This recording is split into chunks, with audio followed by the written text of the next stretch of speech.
Well, good evening, everyone. This is Michael Hull, the Michael W. Hull channel, classical guitar channel. Tonight I'm going to talk about some aspects of the musicianship testing on the level 4 of the RCM.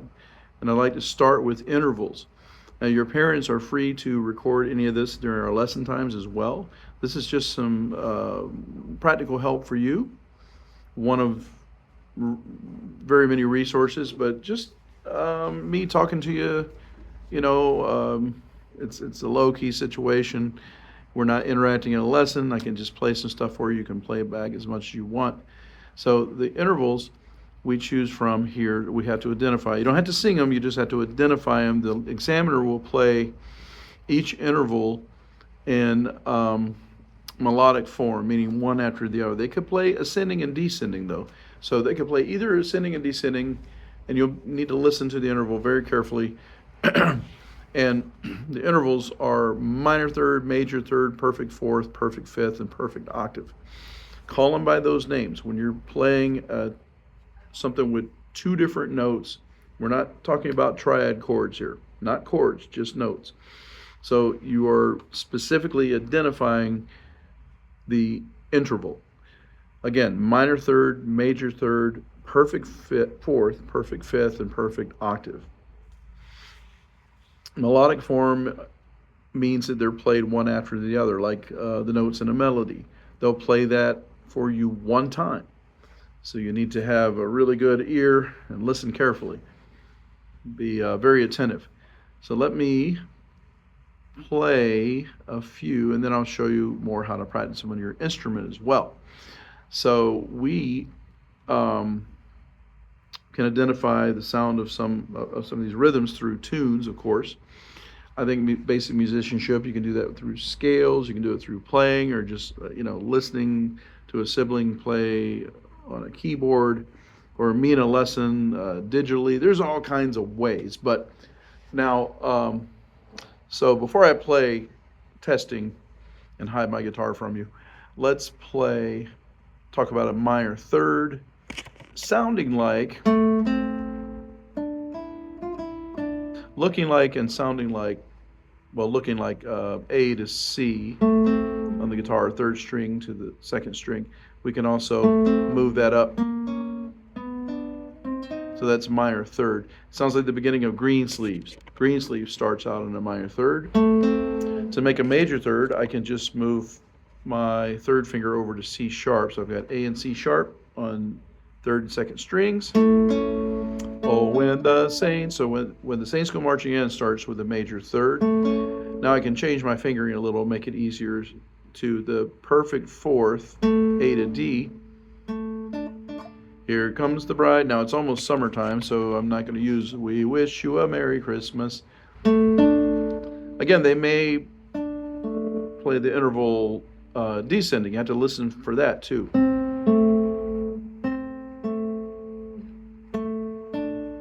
Perfect fifth, Star Wars, or the Flintstones. There we go. Flintstones, perfect fifth, perfect fourth. The Bridal March, here comes the bride, perfect fifth. Star Wars, perfect octave. Notice that the perfect intervals have this wide sound. They're very far apart. That's why you identify numbers. When you identify chords, you do not worry about numbers. You worry about the quality of major and minor. The quality is major and minor in the chords that we're going to do next, but the intervals, the qualities are minor, major, and perfect. Those have numbers you need to know, so you have to assign a number with the quality. Minor third, major third, perfect fourth, perfect fifth, perfect octave. The octave, a tune you can associate that with is Over the Rainbow. Somewhere over the rainbow. That's the intervals. Let me play some examples you can use to test yourself. Here is the first interval. And again, you can transpose these all over the guitar neck. Here is the first interval.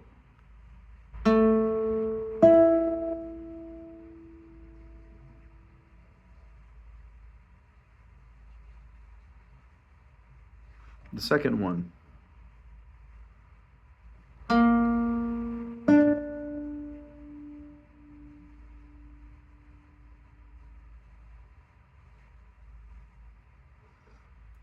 Third interval, number 3 that is.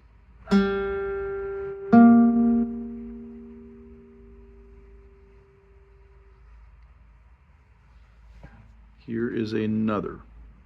What interval do you hear?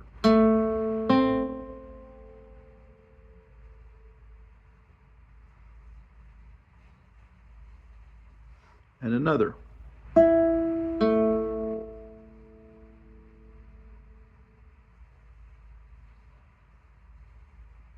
Here is another one.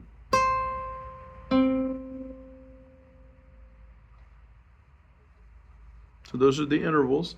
And now let's move on to triads, major, minor triads. Now the only answer you will need is major or minor.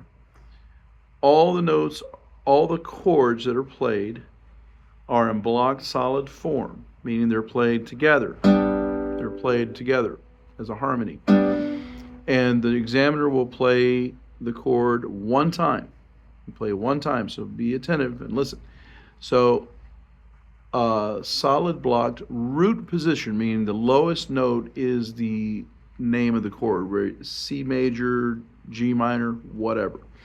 There'll be a 3-note chord. You identify the chord as either major or minor. The minor triad sounds like, major triad sounds like. Now the distance between the root to the third identifies, that sound will be what the actual triad is. So if the root to the third is a minor third, then it's a minor triad. The perfect fifth from root to the fifth is just filling out the chord.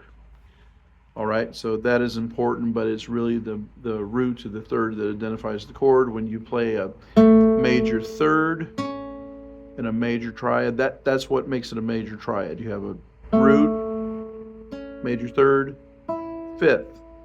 The root to the fifth is a perfect fifth. So they play those together.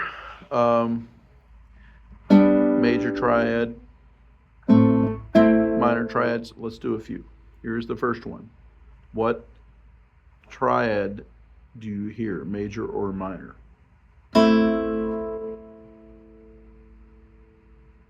Play it one time. Here's another one.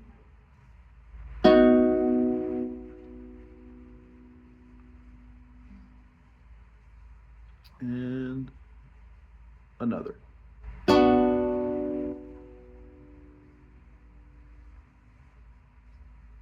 Another. Clearer.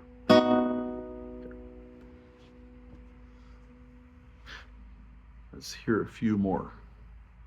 I'm hiding my hands well enough. Play that one more time. Major or minor triad? Another.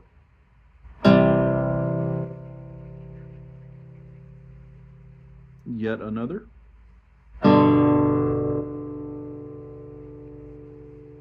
Here is, I'm going to do 2 more.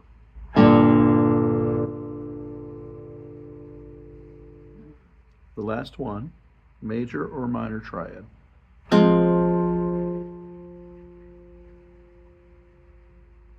Now there's an additional step in this, whereas the examiner played the solid block form, you identify the minor or major triad. Now we play an arpeggio. The examiner plays an arpeggio, root, third, fifth, pause. I don't know how much of a pause, but what they'll do is they'll play the root, third, fifth. They're not tricking you. Play the root, third, fifth, and then play an additional note, which you will identify as the root, third, or fifth. So for instance, if I play a C major arpeggio, if I play a broken triad, root, third, fifth, and then play, that's the root. I play root, third, fifth, and then the root. They may play, say, a minor triad. They can play major or minor. But at that point, it won't matter anymore because now you're identifying the last note they're playing as the root, third, or fifth. And they're playing the root, third, and fifth anyway, and then one additional note. So you have to have a little bit of memory in your ear for that. So here's a C minor triad. And then that is the third of the chord. Here is a D minor triad, root, third, fifth, and that's the fifth. Let me leave you with a few of these. Here it is again. Here's a triad, and then the last note. What is the last note I play?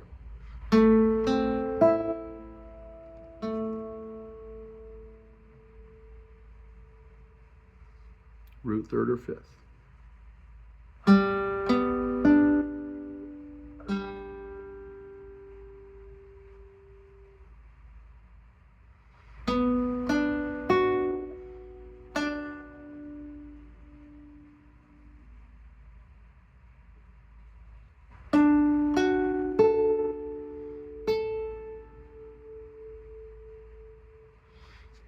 Once again, in lessons, you're free to record this kind of interaction, and that's great. So that's two major things really out of the way. I'll do some other videos because this can be pretty long, so I'll share this with you, and then we'll do some more later. Take care.